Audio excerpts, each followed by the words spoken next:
सवालात हैं।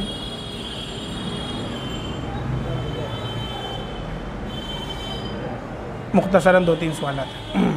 बिस्मिल्लाहिर्रहमानिर्रहीम। अस्सलामु अलैकुम वरहमतुल्लाहि वबरकातुहू। मौलाना, अगर क़ुरबानी और अक़ीक़ा एक ही जानवर में हो तो पहले कौन सी दुआ पढ़नी चाहिए? गज़ाली आज़मगढ़ यूपी से सवाल करते हैं। सबसे पहली चीज़ तो आप हज़रात ये जहन में रखें कि क़ुरबानी हो या अक़ीक़ा हो, इसकी दुआ पढ़ना फ़र्ज़ वाजिब नहीं बल्कि मुस्तहब है। क्या है? मुस्तहब। अगर किसी ने दुआ नहीं पढ़ी बिल्कुल क़ुरबानी हो जाएगी, अक़ीक़ा हो जाएगा, कोई फ़र्क नहीं पड़ेगा।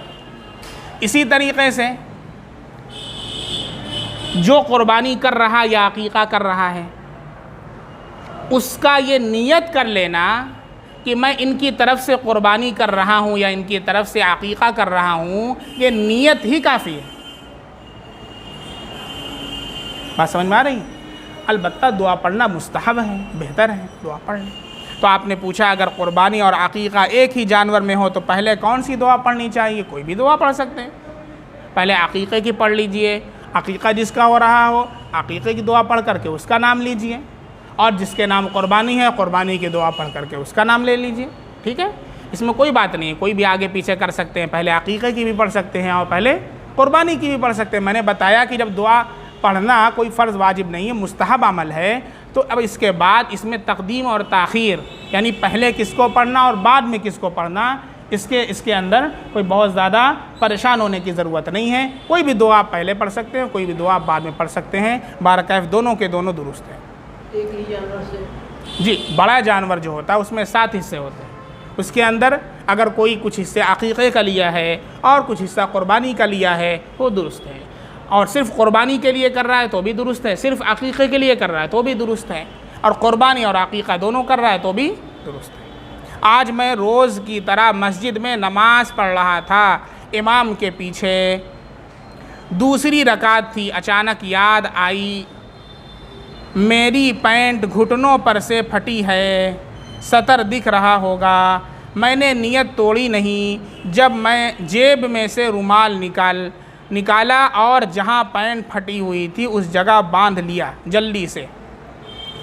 वापस जिस हालत में इमाम के पीछे था उसी हालत में हो गया।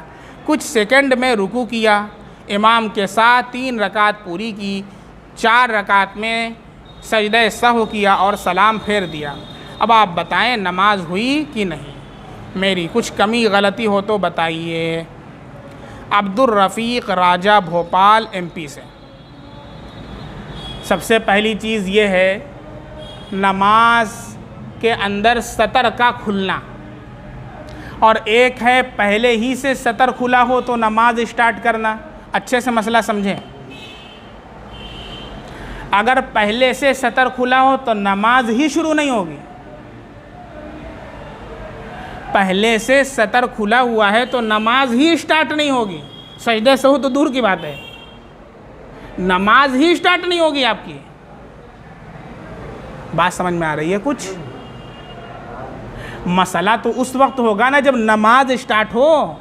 जब गाड़ी स्टार्ट होगी तब ना आगे एक्सीडेंट होगा या मंजिल पर पहुंचेंगे। गाड़ी स्टार्ट नहीं हो रही, खाली घुर घुर किए जा रहे हैं, तो एक्सीडेंट कहाँ से हो गए? आप मंजिल पर कहाँ से पहुंचेंगे? बात समझ में आ रही है? तो अब ये जो मसला है बहुत आम हो चुका है। आजकल के ऐसे फ़ैशन की पैंट वगैरह चली हुई है तो जगह जगह से फटी रहती है। अल्लाह रब्बुल इज़्ज़त की पनाह है ऐसे लोगों पर जो ऐसा पहनावा पहनते हैं, फटा पहनावा। बताइए, जगह जगह से, और उसका रेट ज़्यादा, उसका प्राइस ज़्यादा है। आप जो सही पैंट लेंगे जो फटी हुई नहीं है वो कम प्राइस में मिलेगी, और जो फटी वाली लेंगे उसमें तो उतना कपड़ा कम हो गया ना, वो ज़्यादा में देंगे। उल्टी गंगा बह रही है। बताइए, अब पता चला कि वो ऐसी जगह फटी है, यहाँ पर ड्राम के ऊपर फटी हुई, पीछे फटी हुई है, सब नज़र आ रहा है। ऐसी हालत के अंदर बंदा क्या कर रहा है? नमाज़ पढ़ रहा है। तो अब इसमें देखिए 2 चीज़ें, जो सत्र है इंसान का, जैसे अगर इंसान है, मर्द है, तो उसका सत्र है नाफ से लेकर घुटनों तक।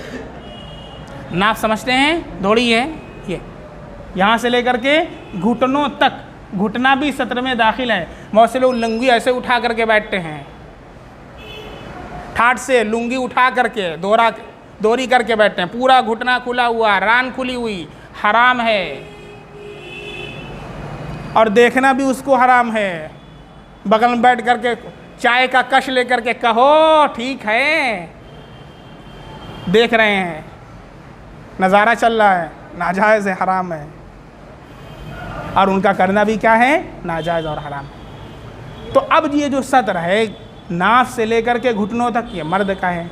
औरत का क्या है, पूरा बदन सिवाय चेहरा, दोनों हथेली और दोनों कदम के, ये औरत का सत्र है। अब ये जो सत्र है इसका अलग अलग पार्ट है, बात समझ में आ रही है? पार्ट जैसे रान है, रान ये एक हिस्सा है, रान क्या है, ये एक हिस्सा है। इसी तरीके से जो अलग अलग हिस्से हैं, नीचे की पिंडली एक हिस्सा है, ये अलग अलग पार्ट है, अलग अलग हिस्सा है। तो अब जो सत्र के अंदर हिस्सा आता है, अब उसके अंदर अगर एक पार्ट और एक हिस्सा अगर उसका चौथाई खुल जाए, चौथाई या चौथाई से ज़्यादा नमाज के अंदर खुल जाए और 3 तस्बीह के बकदर खुला रहे, सुबहान अल्लाह सुबहान अल्लाह सुबहान अल्लाह, इतनी देर खुला रहे तो नमाज फासिद हो जाएगी। नमाज क्या हो जाएगी? सजदे सहू करने से काम नहीं चलेगा, नमाज फासिद हो जाएगी। सजदे सहू किया जाता है वाजिब के छूटने की वजह से या ताख़ीर हो जाने की वजह से, और जब इसके अंदर फ़राइज़ ही नहीं पाए जा रहे, शराइत ही नहीं पाए जा रहे, तो नमाज ही क्या हो जाएगी? फासिद हो जाएगी। बात समझ में आ रही है? तो एक मसला तो ये है कि अगर किसी का पहले से ऐसी सिचुएशन हो कि जो पार्ट है सत्र का, उसका कोई एक हिस्सा इतना खुला हुआ हो कि उसका चौथाई या चौथाई से ज़्यादा हो, इतना खुला हुआ है, तो ऐसी सूरत में अगर नमाज शुरू किया तो नमाज ही स्टार्ट नहीं होगी। और अगर नमाज के बीच में अगर इतना खुल जाए और 3 तस्बीह के बकदर खुला रहे तो नमाज ही क्या हो जाएगी? फासिद हो जाएगी। एक तो यह अमल पा लिया गया। तो आप जो साहब सवाल कर रहे हैं अब्दुल रफ़ीक साहब, ये आप देख लें कि चौथाई और या चौथाई के से ज़्यादा है या नहीं है। बाहर कैफ, ये तो एक मसला हो गया। दूसरा जो आपने इसके अंदर एक सवाल ज़िक्र किया है कि जब मैंने सोचा कि पैंट खुली है तो मैंने रुमाल निकाला और रुमाल से वो हिस्सा बांधा, ये तो अमल कसीर पा लिया गया। नमाज के अंदर अमल कसीर पा लिया जाए, इससे भी नमाज फासिद हो जाती है। अमल कसीर का मतलब समझ रहे हैं? अमल कसीर का मतलब ये है कि अगर कोई आदमी आपको देखे, नमाज आप पढ़ रहे हैं और नमाज में आप ऐसा काम कर रहे हैं कि कोई आदमी आपको दूर से देखे तो ये समझे कि ये नमाज में नहीं है। आप बताएं, कोई बंदा ऐसे करके बांध रहा है तो कोई दूर से देखेगा क्या समझेगा? नमाज पढ़ रहा है। तो ये जो आपने अमल किया है, अगरचे चौथाई ना भी हो, फिर भी अमल कसीर की वजह से आपकी नमाज फासिद हो गई। और तीसरी मेरी रिक्वेस्ट है, दरख्वास्त है आपसे भी और ऐसे लोगों से जो इस तरह का पहनावा पहनते हैं, क्यों ऐसा पहनावा पहनते हैं आप? क्या आपको अपने नबी का पहनावा पसंद नहीं आता है? हाँ? कितना इन लोगों को फॉलो करेंगे, मगरिब ज़दा लोगों को? नमाज की बात तो दूर की है, नमाज के अलावा भी वो सतर खुला है, क्या उसका दिखाना जायज़ है आपके लिए? खुद भी हराम कर रहे हैं, जो देख रहा है वो भी हराम का मुर्तकिब हो रहा है। तो अल्लाह के वास्ते आपसे हाथ जोड़ के रिक्वेस्ट है कि इन चीज़ों को आप छोड़ें और अपनी शरीयत के ऊपर नाज करें। अल्लाह ने आपको कितना प्यारा मज़हब दिया है, कितना प्यारा नबी दिया है, और आप उन्हीं मगरिब के लोगों को आप तक़लीद कर रहे हैं, उनको फॉलो कर रहे हैं। अल्लाह ताला हिफाजत फरमाए। कितना वक्त हो गया? 8:20 हो गया। चलिए अब बस करते हैं। सुबहान अल्लाह बिहम्दिही। जी अब कहाँ टाइम है?